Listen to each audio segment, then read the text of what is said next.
देवेंद्र फडणवीस यांच्या उपस्थितीमध्ये आज मुंबई भाजपची महत्त्वाची बैठक होणार आहे। मुंबईमधील प्रमुख पदाधिकारी आणि आमदार वर्षा बंगल्यावर उपस्थित राहतील। आज रात्री 8:30 वाजता या बैठकीचं आयोजन करण्यात आलेलं आहे। मुंबई महापालिका निवडणुकांच्या दृष्टीने देवेंद्र फडणवीस आता पदाधिकारी आणि या आमदारांना काय कानमंत्र देणार हे पाहणं महत्त्वाचं असेल। मुख्यमंत्री देवेंद्र फडणवीस यांच्या उपस्थितीमध्ये आज मुंबई भाजपची एक महत्त्वाची बैठक होऊ घातलेली आहे।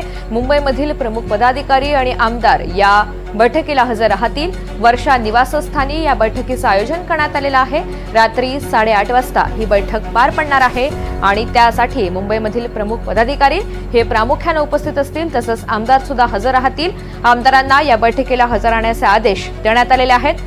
आगामी मुंबई महापालिका निवडणुका आणि त्या दृष्टीने एकंदरीत कशी तयारी करायची या सगळ्या संदर्भात या बैठकीमध्ये चर्चा केली जाईल। देवेंद्र कोलटकर आपल्याला या सगळ्या संदर्भात अधिकची माहिती देणार आहेत।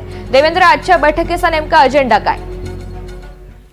ऋतुजा, आपल्याला माहिती आहे की मुंबई महानगरपालिका निवडणुकीकडे सगळ्याच राजकीय पक्षांचं लक्ष लागलेलं आहे आणि येत्या काही दिवसामध्ये मुंबई महानगरपालिका निवडणुकांची घोषणा देखील होण्याची शक्यता आहे आणि त्या दृष्टीने आता भाजपची आज मुंबईच्या पदाधिकाऱ्यांच्या आमदारांची एक महत्वाची बैठक स्वतः मुख्यमंत्री देवेंद्र फडणवीस यांनी बोलावलेली आहे। आज रात्री 8:30 वाजता वर्षा निवासस्थानी मुख्यमंत्र्यांच्या शासकीय निवासस्थानी ही बैठक पार पडणार आहे। या बैठकीसाठी मुंबईतील जे भाजपचे महत्वाचे पदाधिकारी आहेत, आमदार आहेत, ते बैठकीला उपस्थित राहणार आहेत आणि या मुंबई महानगरपालिका निवडणुकांच्या पार्श्वभूमीवर ही महत्वाची बैठक जी आहे ती आज आयोजित करण्यात आलेली आहे। त्यामुळे देवेंद्र फडणवीस या सगळ्या प्रमुख पदाधिकाऱ्यांना काय कानमंत्र देतात हे पाहणं महत्वाचं असेल।